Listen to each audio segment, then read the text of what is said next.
Hello everyone, आज हम start करने वाले हैं अपना नेक्स्ट टॉपिक जो कि है यूनिट एंड मेजरमेंट।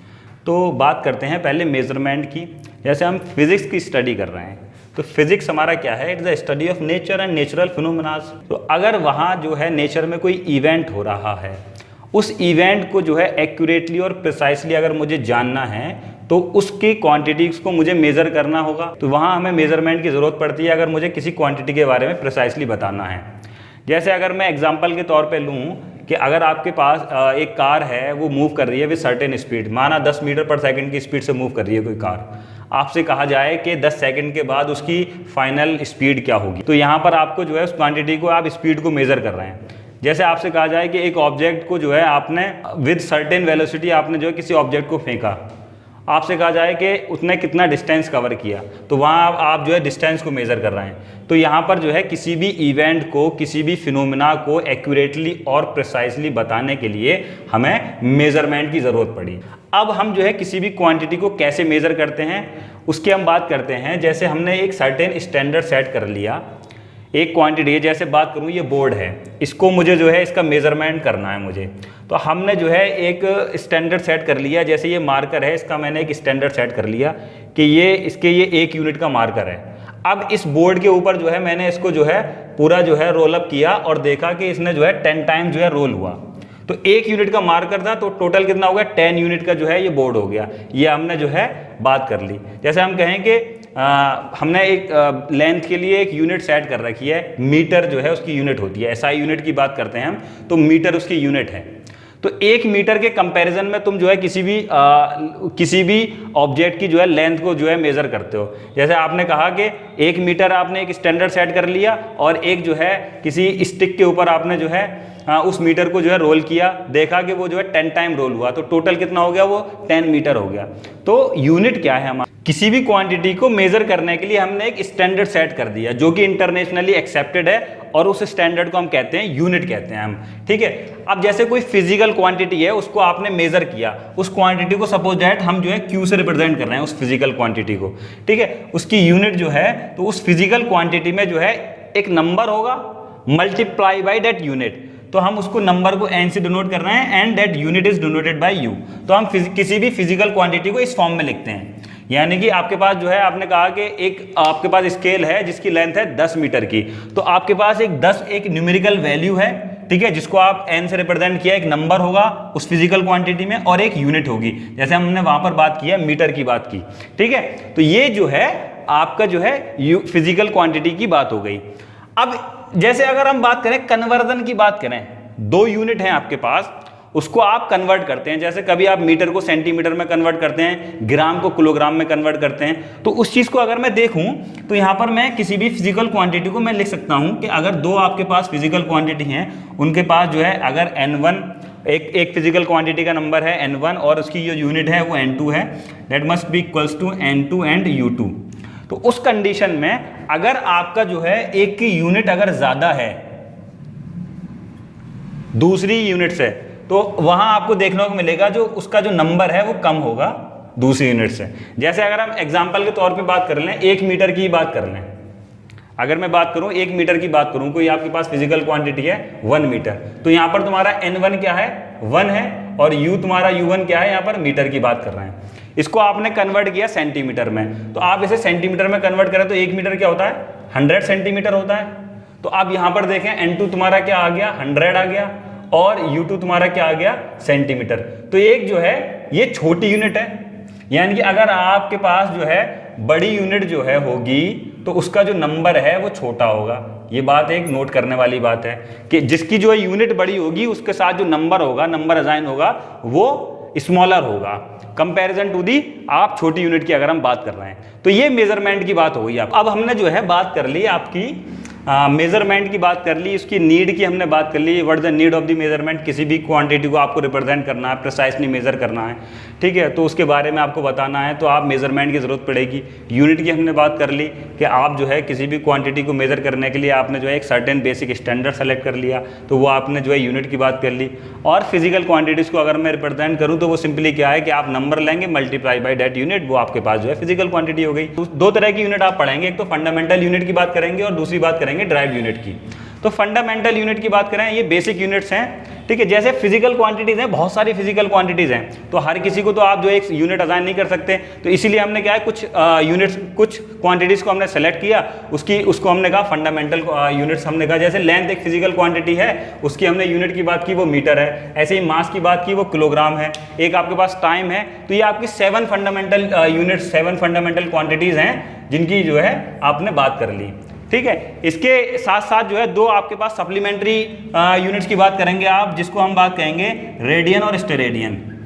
इसकी हम बात करते हैं तो इसको प्लेन एंगल के, जब हम प्लेन एंगल के बारे में पढ़ेंगे तब हम बात करेंगे रेडियन, और ये जो होती है ये आपका सॉलिड एंगल की बात करेंगे तो उसकी यूनिट जो है ये निकल के आएगी स्टेरेडियन, ठीक। अब हम बात करें जैसे डिराइव्ड यूनिट की बात करें, तो जो फंडामेंटल यूनिट से मिलके बने वो डिराइव्ड यूनिट हो गई। जैसे एक क्वांटिटी ले लें, हम फोर्स की बात कर लें, तो फोर्स की अगर मैं बात करूं तो वो क्या होता है, मास इंटू एक्सेलरेशन होता है आपका, ठीक है। तो अब ये जो है किससे मिलके बना है, बेसिक यूनिट से मिलके बना है, यानी फंडामेंटल यूनिट से मिलके बना है, जिसको हम देखें मास की अगर मैं बात करूं तो क्या हुआ, किलोग्राम, और इस एक्सेलरेशन की अगर मैं यूनिट की बात करूं तो क्या निकल के आएगी, मीटर पर सेकेंड स्क्वायर, मीटर पर सेकेंड स्क्वायर, तो इसको हम न्यूटन भी कहते हैं। तो ये मिलके किससे बना है, फाइनली ये आपका फंडामेंटल यूनिट से मिलके बना है। तो ये आपकी जो है ऐसी क्वांटिटीज कहलाती हैं डिराइव्ड क्वांटिटीज। फंडामेंटल क्वांटिटी से मिलके बनी है वो आपकी हो गई डिराइव्ड क्वांटिटीज। रेडियन की अगर मैं बात करूं, अगर मैं रेडियन को डिफाइन करूं तो हम डिफाइन करते हैं कि जैसे आपके पास जो है एक सर्कल है, ठीक है, उसके आर्क पे जो एंगल, जैसे ये सर्कल का जो एक आर्क का पोर्शन ले लिया आपने और ये एंगल सबटेंड करा डी थीटा, ठीक है, ये आपकी रेडियस है आर, और ये जो आर्क है ये है डी एस, ठीक है। तो ये डिफाइन क्या कर रहा है कि 1 radian is the angle subtended at the centre of the circle by an arc equal in length to the radius of the circle. तो अगर मैं बात करूं इस डेफिनेशन के हिसाब से, जो तुम्हारा ds अपॉन r, ये चीज तुम्हारी जो है ये आप रेडियन की बात कर रहे हैं, तो ये अगर आपको निकालना है, अगर आर्क दे रखा है आपको, एंगल दे रखा है और रेडियस दे रखी है, तो आप सिंपली क्या कर सकते हैं, angle is equal to arc upon length से निकाल सकते हैं। अगर हम बात करें तो पाई रेडियन जो होता है वो आपका होता है 180 डिग्री के, तो यहाँ से अगर देखें तो 1 रेडियन आपका सिंपली किसके इक्वल आ जाएगा, पाई अपॉन 180 डिग्री के, ठीक है। यहाँ से आप 1 रेडियन की वैल्यू निकाल सकते हैं। डिग्री को आप जो है रेडियन में कन्वर्ट कर सकते हैं, रेडियन को निकालना है तो पाई अपॉन 180 से मल्टीप्लाई कर दीजिए, ठीक है, कि 1 डिग्री जो है किसके इक्वल होता है, देखो ये सिंबल है, डिग्री का सिंबल है ये, तो 1 degree of arc is equal to 60 minute of an arc, 1 degree of an arc is equal to 60 minute of an arc. ये जो सिंबल जो लगाया आपने, ये डैश का एक जो है ये मिनट को रिप्रेजेंट कर रहा है। ऐसे अगर हम बात करें 1 minute of an arc, 1 minute of an arc is equal to 60 second of an arc. अब यहाँ पर देखें स्टेरेडियन की अगर मैं बात करूँ तो क्या कह रहा है, जैसे यहाँ पर सर्कल की बात की थी, तो आप जो है एक स्फीयर लीजिए, स्फीयर से जो है आप जो है एक एंगल बनाइए, ठीक है। 3D में अगर सोचें तो एक स्फीयर लेंगे, उसके सेंटर से आप काटेंगे, सरफेस एरिया से एक एंगल काटेंगे सेंटर की तरफ, तो लगभग जो है वो आपका एक कोन को जो है आप अज्यूम कर लीजिए, एक कोन जो है आपका बन रहा है, ठीक है। एक कोन जो है कोन टाइप जो है आपका निकल के आएगा। जब कोन ये निकल के आएगा तो ये जो एंगल है इसको हम रिप्रेजेंट करते हैं डी ओमेगा से, ठीक है। तो इस डेफिनेशन के हिसाब से क्या है, it is a solid angle subtended at the centre of the sphere by the surface of the sphere which is equal in area. तो सपोज दैट ये अगर एरिया आपका DA है और ये रेडियस R है, तो इस हिसाब से जो सॉलिड एंगल होगा d omega which is equal to DA upon R square, ये आप निकाल सकते हैं। सॉलिड एंगल की बात करेंगे। Now we will talk about some practical unit. जैसे हम बात करने वाले हैं कि एस्ट्रोनॉमिकल यूनिट की बात करेंगे, दूसरा बात करेंगे लाइट ईयर की बात करेंगे, और थर्ड जो बात करेंगे वो हम बात करेंगे पारसेक। ये 3 यूनिट की हम बात करेंगे। एस्ट्रोनॉमिकल यूनिट की अगर मैं बात करूं तो हम डिफाइन करते हैं it's the average distance between sun, centre of the sun to the centre of the earth, यानी कि ये जो सेंटर ऑफ द सन का जो सेंटर होगा और अर्थ का सेंटर जो होगा उसके बीच में जो एवरेज डिस्टेंस जो होगी उसको हम कहते हैं एस्ट्रोनॉमिकल यूनिट, ठीक। और 1 एस्ट्रोनॉमिकल यूनिट जो होता है वो हमारा 1.496 into 10 to the power 11 metre, या फिर हम इसे लिखें 1.5 into 10 to the power 11 metre. 1 light year की अगर हम बात करें तो डिफाइन करेंगे the distance travel by the light in vacuum in 1 year, यानी कि एक वैक्यूम के अंदर 1 साल में लाइट ने कितना डिस्टेंस कवर कर लिया। तो 1 लाइट ईयर की बात कर रहे हैं, यानी कि डिस्टेंस की बात कर रहे हैं, तो भाई जाहिर सी बात है स्पीड इनटू टाइम की बात करेंगे, तो यहाँ पर जो स्पीड ऑफ लाइट जो होती है वो तुम्हारी क्या होती है c, और टाइम जो लगा उसे वो एक साल में कितना टाइम लगा, यानी कि एक साल का अगर मैं टाइम निकालूं तो मैं क्या निकाल सकता हूं, 365 दिन होंगे, 24 आवर 60 मिनट एंड 60 सेकेंड। ये जो है तुम्हारा टाइम लगेगा, सेकंड में मैंने इसे कन्वर्ट कर लिया, ठीक है। और जो आपकी सी की जो वैल्यू होगी वो सिंपली क्या होगी, 3 × 10⁸ मीटर पर सेकेंड। यहाँ से मैं 1 लाइट ईयर को कैलकुलेट कर सकता हूँ, that is equals to 3 × 10⁸ × 365 multiply by 24 multiply by 60 multiply by 60 metre. तो यहाँ से अगर देखें तो ये निकल के आता है 9.46, दैट इज 1 लाइट ईयर। ये आपका लाइट ईयर की बात हो गई। तो अगर मैं पारसेक की बात करूं तो मैं डिफाइन कर सकता हूं उसे, 1 parsec is the radius of the circle at the centre of which an arc of 1 astronomical unit subtend an angle of 1 second.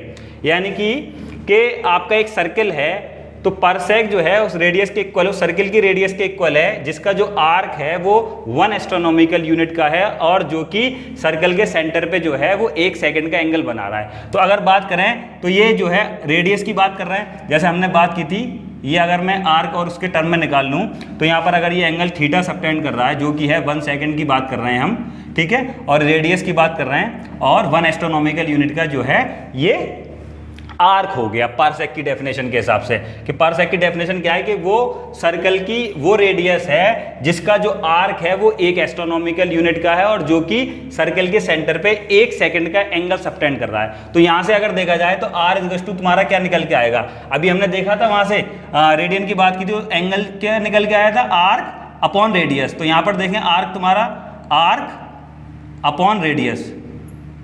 तो अगर यहां से मैं देखूं तो रेडियस तुम्हारा क्या निकल के आएगी, अगर ये इसको मैं एल मानूं तो आर इज इक्वल टू क्या निकल के आएगा, L upon theta. Radius equal to क्या आएगा, एल अपॉन थीटा। और लेंथ तुम्हारी क्या है, 1 एस्ट्रोनॉमिकल यूनिट है और ये तुम्हारा एंगल कितना, 1 सेकंड का है। तो आप सिंपली इसको कन्वर्ट कर लीजिए। अब यहाँ पर हम जो है इस 1 सेकंड को जो है रेडियन में कन्वर्ट कर लेते हैं। तो आप सिंपली क्या हो जाएगा, 1 सेकंड है तो ये 1/60 मिनट हो जाएगा, ठीक है। और दूसरा इसको कन्वर्ट करेंगे तो 1/60 × 60 डिग्री हो जाएगा, ठीक है। और उसके बाद इसको अगर कन्वर्ट करें रेडियन में तो क्या हो जाएगा, इसको π/180 से मल्टीप्लाई कर दीजिए, 1/60 × 60 × π/180। तो अब ये रेडियन में कन्वर्ट हो गया आपका। अब यहाँ से आप वैल्यू पुट कर दीजिए। जब आप वैल्यू पुट करेंगे तो फाइनली तुम्हारा आंसर क्या निकल के आ जाएगा, इसका R is equal to 1.496 × 10⁻11 metre upon, यहाँ पर क्या आ जाएगा, पाई अपॉन ये ऊपर जाएगा तो क्या हो जाएगा, 60 × 60 × 180, ठीक है, ये 180 आएगा आपका। और यहां से आप जब रेडियस की बात करेंगे, एक पारसेक यानी कि ये रेडियस जो निकल के आई वो कितनी है, 3.1 × 10⁻15 मीटर। ये आपके पारसेक की बात हो गई। अब आपको एक काम करना है कि आप इनका रिलेशन निकालिएगा, लाइट ईयर, एस्ट्रोनॉमिकल यूनिट और पारसेक में जो है आप रिलेशन निकालिएगा। इसके बेसिस पे हम तुम्हें कुछ अनसॉल्व प्रॉब्लम देंगे